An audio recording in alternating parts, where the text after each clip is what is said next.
Right. No, I get it. Quote, she had been hanging out with my friend who likes me and I like him, but she likes him too. And we got into an argument about that because she wouldn't leave him alone. So now she's manufacturing another story to cover her tracks. That's fucking right. Oh, okay. And also, too, it's like, bitch, you don't even like dudes. Girl. Settle it down. Everyone knows about this whole thing. What did they put in your burrito that day? Police brought Sarah into the station and they interviewed her in an interrogation room. Mm-hmm. Sarah said that she and Adrian had argued and began punching each other before they parted ways. So now it's a whole new story. Right. Basically. We're adding a whole nother level to it. So out of nowhere, they went on a lunch date. Then she hadn't seen her because she dropped her off at McDonald's. But wait, then she and Corey and Adrian were together. And then they argued. Oh, wait, but then it was arguing over a letter because she's into Corey somehow now. Oh, wait, now it's because they were trading physical blows. And she just conveniently forgot them. Yeah, like, oh, you getting punched in the face, that's pretty easy to forget. Yeah. I mean, I guess it depends on your lifestyle. Yeah, I mean, well, maybe, here's another thing. Maybe they were part of a club. But they couldn't talk about it. Meanwhile, while all of this is going on, Corey's family begins noticing that something seems to have been bothering him lately, and he's acting very strangely. Is it because he's desperately in love with Sarah, the lesbian? Nope. No, I was kidding. Well, although he was super into her. Mm-hmm. He was unable to sleep for days, apparently, and that is because the guilt was eating him away inside. They went to Taco Bell on Friday. And this is 4 or 5 days after that. Yeah, so he's acting real weird now. He's not sleeping anymore, and it's because he's feeling very guilty. This guilt is eating him away inside. 4 days after Adrian's disappearance, Corey's father calls the police himself, and he tells the police that his son wants to talk. Okay. Good job, Dad. Good job, Corey. Dad. And Corey. He tells the police that the real reason that Sarah and Adrian had gotten into the argument that day was because Sarah was not cool with Adrian hanging out with her friends anymore. Apparently, when Adrian became interested in Corey and began writing him notes, Sarah decided that she needed to put her foot down. She had confronted Adrian about it. She stuck up for herself, and she fought back. So the note that was written to Corey was real? It was real. Adrian had apparently been writing Corey several notes because Adrian had the hots for Corey now. Okay. Well, what about the notes and the letters that she was writing Sarah? So she was writing both at the same time? Yep. Okay. I mean, I guess, if everyone's okay with it. The notes that she was writing Sarah, they had evolved from give me a second chance to why do you hate me, why do you want to fight me? Okay. And they start punching each other and choking each other out. And Corey says that he chose to stay out of it.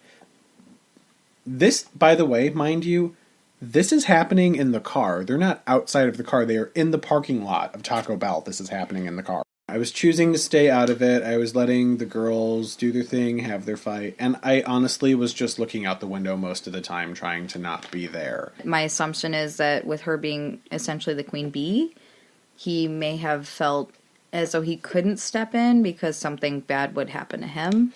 How are you going to sit there and let two of your friends hurt each other? No, totally. I get that. When Corey finally decides that it's time for him to intervene in this fight, it was basically already over with. Sarah had Adrian locked in a chokehold. Corey said that Adrian was blue in the face, and it was then that he knew she was dead.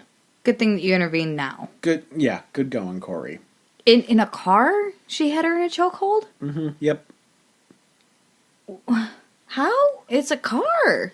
I mean, if you can have sex in a car, you could put somebody in a chokehold in a car. I feel like you can have sex a lot of places if you try hard enough. And you could probably also put somebody in a chokehold in a lot of places.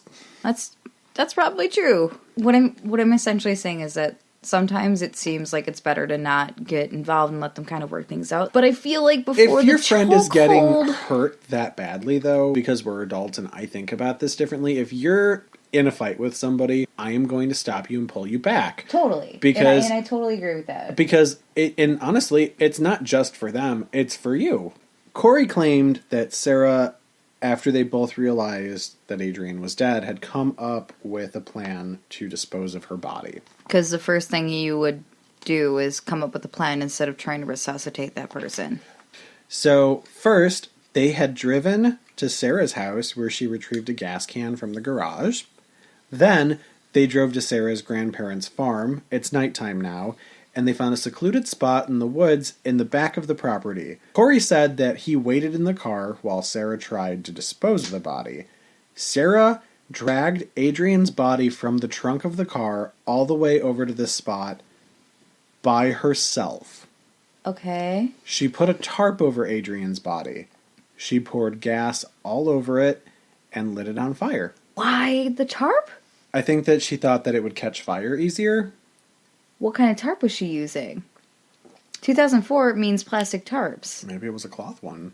Not as much of the body burned as Sarah had hoped for, so she proceeded to pour more gas on the body and light it another 4 times. You can't just light a body on fire and incinerate it. Right. A body needs to be burned at a very high temperature for a specific amount of time. That's why when people get cremated, they go into ovens specifically for that. Right. You know, so you're not going to be able to light somebody on fire and have them be ashes. It's not a thing. The two of them decide that because the body is not incinerating the way that they'd like, that they need to sleep on it. Okay. And brainstorm for ideas. So they leave the body burned on the property of the grandmother? Is this a crazy large property? Well, it's a big farm. They chose a spot secluded in the woods. But before they left, they did cover the body up in some brush. Oh, I was waiting for you to say another tarp. Corey claimed that on Sunday, Sarah had returned to the spot on the farm with a saw, and she had removed Adrianne's head and arms because they could be used to identify the body. Who even are you? Her head and arms were put in a trash bag, and then they were driven to Black Hawk State Park and discarded along the trail at the bottom of one of the storm drains. They didn't even try to bury it. Nope. You went to the effort to cut someone's head and arms off and drive it somewhere, but not bury it. You're just like, whatever, who cares? They left the fucking torso and legs in a ravine at her grandparents' farm.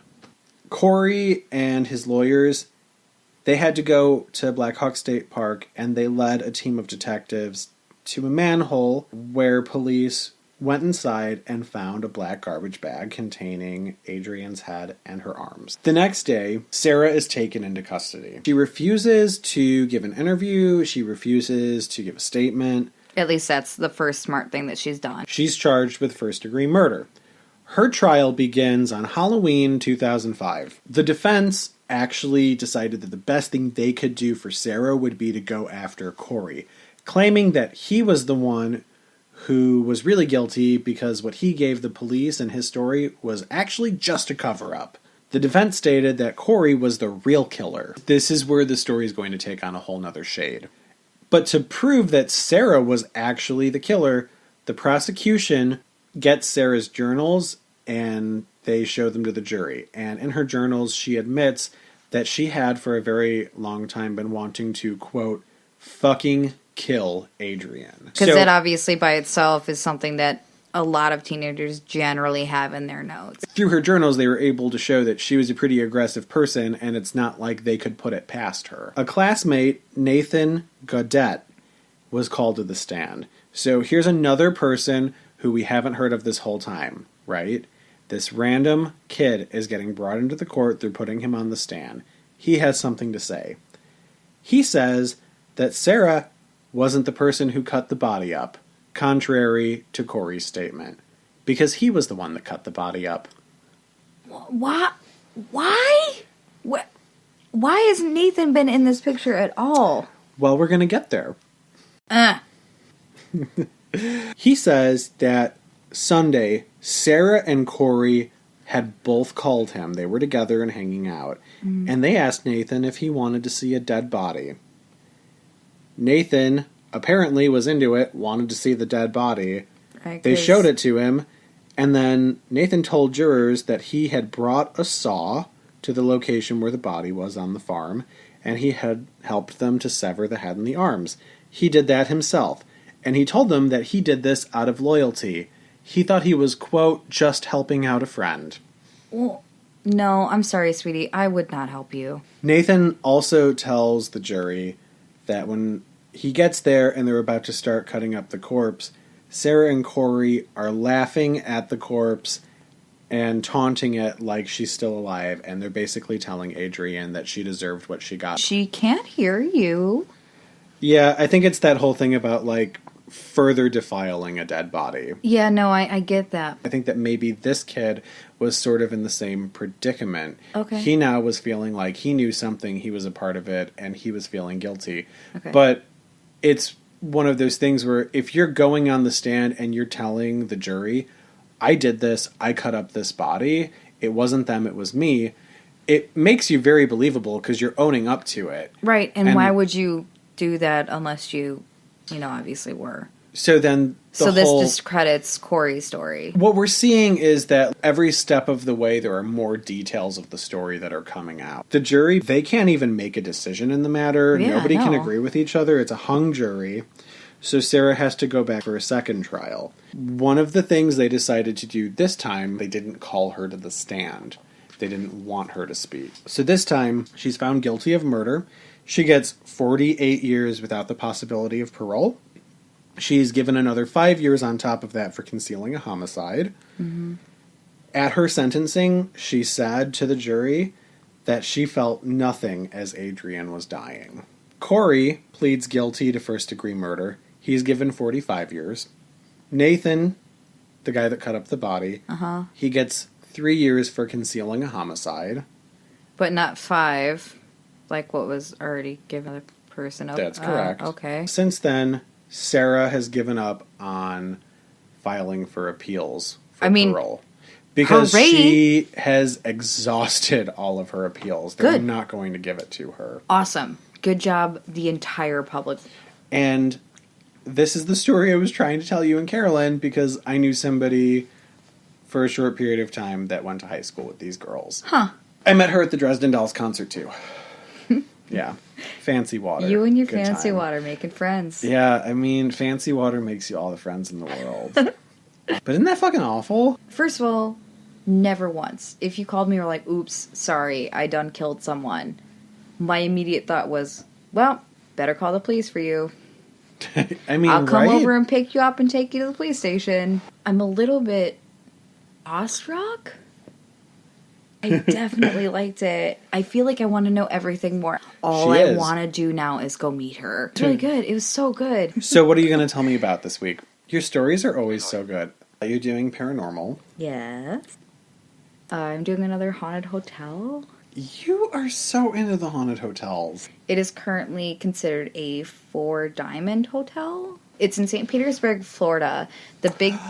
Oh my god, in St. Petersburg that's super haunted, isn't it? Apparently. Yeah. This is one of the more haunted areas in the U.S., and what I'm going to talk about today is one of the more haunted areas in St. Petersburg.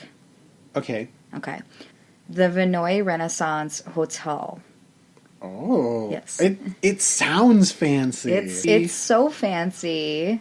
Besides being considered the 4-diamond hotel that it is, it often hosts visiting teams for the Tampa Bay Rays. It's a baseball team. I know you don't care about sports. I was going to say, I was like, girl, your sports thing is really hard right now. In addition to constantly hosting baseball teams, it also has, among other people, and this is a shorter list than what I've read, Marilyn Monroe, Babe Ruth, Calvin Coolidge, Julia Roberts, Eartha Kitt, Raquel Welch, Brad Pitt, Paul Newman, Harrison Ford, Melissa Etheridge, Justin Bieber, and then apparently Selena Gomez. Oh. Yeah, there's actually a lot more. There are so many more. Sure. The hotel was actually constructed by Amir Vinoy Launer, the son of a purported oil baron in 1925, and or some articles said that it was 1926. I went for the popular vote. The